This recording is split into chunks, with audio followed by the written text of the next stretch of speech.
बच्चों, आज हम पढ़ेंगे इफ़ आई वर यू। यह एक बहुत ही थ्रिलर प्ले है जिसे लिखा है डगलस जेम्स ने। इस पूरी कहानी में सिर्फ दो ही कैरेक्टर हैं, एक तो जेरार्ड और दूसरा एक इंट्रूडर जो कि जेरार्ड के कमरे में बंदूक लेकर घुसता है। कहानी की शुरुआत में हम देखते हैं कि जेरार्ड पैकिंग कर रहा है, शायद कहीं जाने की तैयारी में है। उसी के कमरे से यह प्ले शुरू होता है। वो अपने पैकिंग में व्यस्त है। अचानक खिड़की से कोई व्यक्ति जिसकी कद काठी भी उसी से जेरार्ड से मिलती जुलती है एंटर करता है और उसके हाथों में एक रिवॉल्वर है। जेरार्ड यह देखकर बड़ा ही आश्चर्यचकित हो जाता है कि क्यों कोई मेरे कमरे में इस तरह से घुस रहा है। वह जो है इंट्रूडर अपने आप को एक बहुत बड़ा क्रिमिनल बताता है और कहता है कि मैं यहाँ तुम्हें मारने आया हूँ। जेरार्ड पूरी कोशिश करता है कि इसे बातों में फंसाया जाए, लेकिन वह काफ़ी कुछ इंक्वायरी करके आया है इंट्रूडर इस जेरार्ड के बारे में। जेरार्ड पूछता है कि तुम क्यों यहाँ आने का मकसद क्या है। तो कह रहा है कि चुपचाप अपने हाथ ऊपर करो, मुझसे ज़्यादा बहस करने की ज़रूरत नहीं है, मैं तुम्हें मारने आया हूँ। शुरुआत में ही इस तरह की शुरुआत होती है, लेकिन इंट्रूडर को जेरार्ड के बारे में पूरी जानकारी नहीं होती और थोड़ा बहुत उसके बारे में पता लगाया होता है।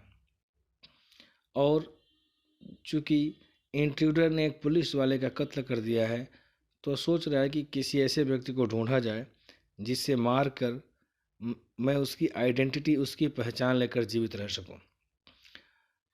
इंट्रूडर कहता है कि मेरे पीछे पुलिस है और मैं तुम्हें मारकर तुम्हारी आइडेंटिटी लेना चाहता हूं, इसलिए मैं तुम्हारे घर में घुसा हूं।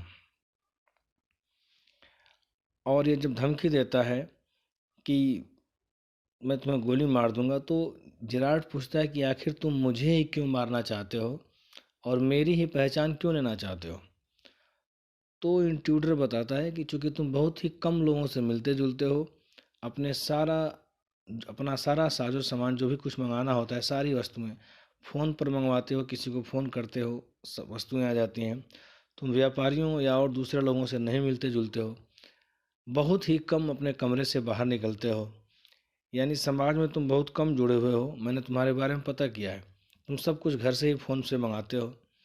और ऐसे ही व्यक्ति की पहचान लेना बहुत आसान है मेरे लिए, क्योंकि अगर कोई व्यक्ति बहुत ज़्यादा लोगों से मिलता जुलता हो, तो मैं अगर उसकी आइडेंटिटी लूँगा तो मेरे लिए बहुत मुश्किल हो जाएगी। तुम बिल्कुल सूटेबल हो मेरे लिए, क्योंकि तुमसे मिलने जुलने वाले लोगों की संख्या अधिक नहीं है और तुम ज़्यादा बाहर निकलते नहीं हो, तो मैं तुम्हें मारकर तुम्हारी पहचान ले लूँगा और आसानी से अपना जीवन बिता सकता हूँ। यह सुनकर जेरार्ड को एक मौका मिलता है और जेरार्ड कहता है कि तुमने प्लान तो बड़ा अच्छा बनाया, लेकिन तुमने गलती कर दी, तुमने मेरे बारे में पूरी जानकारी इकट्ठी नहीं की। इंट्रूडर आश्चर्यचकित हो जाता है कि ऐसी क्या बात है कि जो मैं इसके बारे में नहीं जानता हूँ। तो कहता है कि तुमने एक पुलिस वाले को मारा है और पुलिस तुम्हारे पीछे लगी है, तुमने ऐसा बताया, और तुम अब मुझे मारकर मेरी आइडेंटिटी लेकर जीवन आराम से बिताना चाहते हो। लेकिन मैं तुम्हें बता दूं कि अगर तुम मेरी पहचान लोगे, तब तुम्हें पुलिस बिना फांसी लगाए नहीं छोड़ेगी, क्योंकि मैं तुमसे भी बड़ा एक अपराधी हूँ, क्रिमिनल हूँ। क्योंकि हो सकता है कि तुम अपनी अगर पहचान लिए होते तो बच भी जाते, लेकिन अगर तुम मेरी आइडेंटिटी लोगे तो ये और ही मुश्किल हो जाएगा। यह सुनकर घुसपैठिया सोच में पड़ जाता है और यहीं पे एक और मौका मिलता है जेरार्ड को कोई प्लान बनाने का। जेरार्ड कहता है कि ऐसा करो कि मेरी कार आने वाली है, मैं तो अब यहाँ से भागने वाला हूँ, क्योंकि तुमने देखा होगा कि जब तुम आए तो मैं पैकिंग कर रहा था, क्योंकि हम मेरे इस ठिकाने का पुलिस को पता चल चुका है, वह किसी भी वक्त यहाँ आती होगी और मैं यहाँ से अब भागने ही वाला था, मेरी गाड़ी आने वाली है। मैं तुम्हें बचा सकता हूँ, मैं तुम्हारे लिए एक फेवर कर सकता हूँ, तुम चाहो तो मेरे साथ मेरी कार में आ सकते हो, मैं तुम्हें किसी सुरक्षित स्थान पर छोड़ दूंगा। घुसपैठिए को, जो इंट्रूडर था, उसे यह बात सूटेबल लगती है और वह राजी हो जाता है, तैयार हो जाता है इसके साथ जाने के लिए। एक दरवाज़ा खोलता है जेरार्ड और इंट्रूडर उसके अंदर देखने की कोशिश करता है कि क्या है, और जो है उसके अंदर अपना सिर डालता है पीछे से दरवाज़ा तुरंत बंद कर देता है जेरार्ड। वह एक्चुअली कोई रूम का दरवाज़ा नहीं था, वह एक अलमारी थी। और जो ही इंट्रूडर उसमें घुसता है, ये बंद करता है, उसका रिवॉल्वर बाहर गिर जाता है। जेरार्ड वो रिवॉल्वर उठा लेता है और इसे उसी कपबोर्ड में लॉक कर देता है।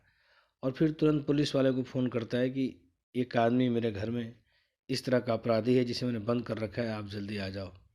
फिर उसके बाद से फ़ोन करता है अपनी कंपनी में जहाँ यह जा रहा था। एक्चुअली जेरार्ड एक नाटककार था, एक प्ले राइट था, एक राइटर था जो नाटक लिखता था। और इस प्ले की शुरुआत में वह पैकिंग कर रहा था, वहीं किसी नाटक की रिहर्सल के लिए जा रहा था। तब तक यह इंट्रूडर बंदूक लेके आ जाता है उसके कमरे के अंदर। तो फिर इस प्ले के अंत में इंट्रूडर बात करता है अपने कंपनी वालों से कि अब मुझे एक नया प्लॉट मिल गया है। प्लॉट मीन्स होता है जो स्टोरी का खाका होता है। और अब मैं इस इंसिडेंट को जो आज मेरे साथ हुई है अगले प्ले में ज़रूर मेंशन करूँगा।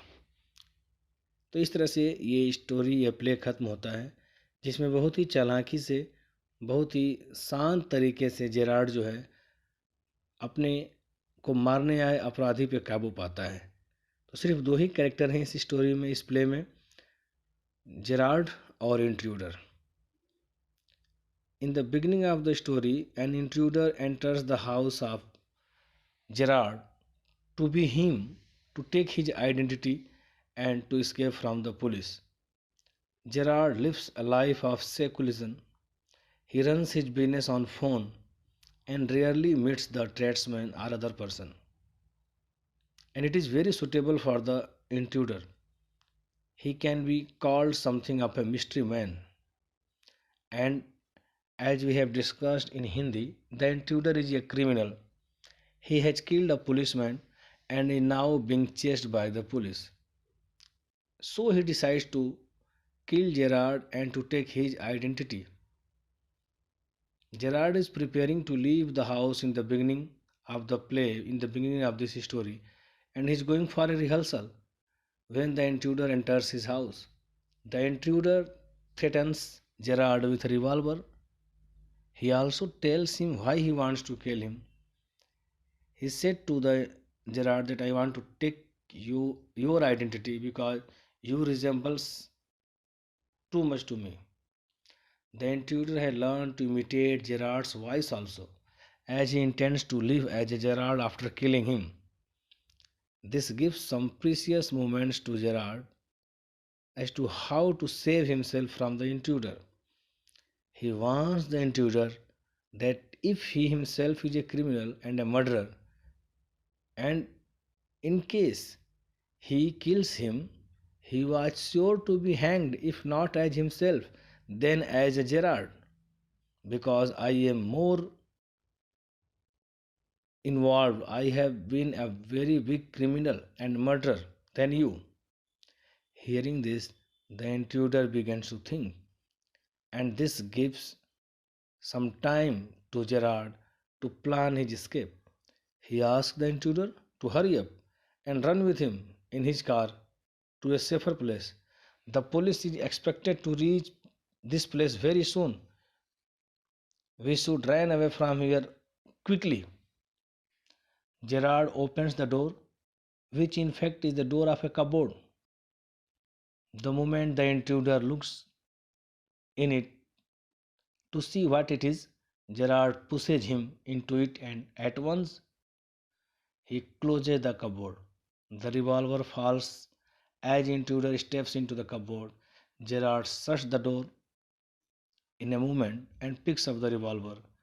Then Gerard telephones the police to arrest the intruder who is in the cupboard, and then he again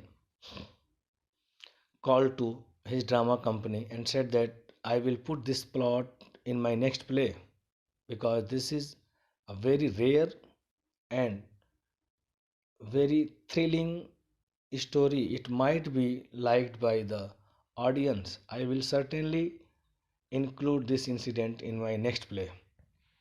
Thank you.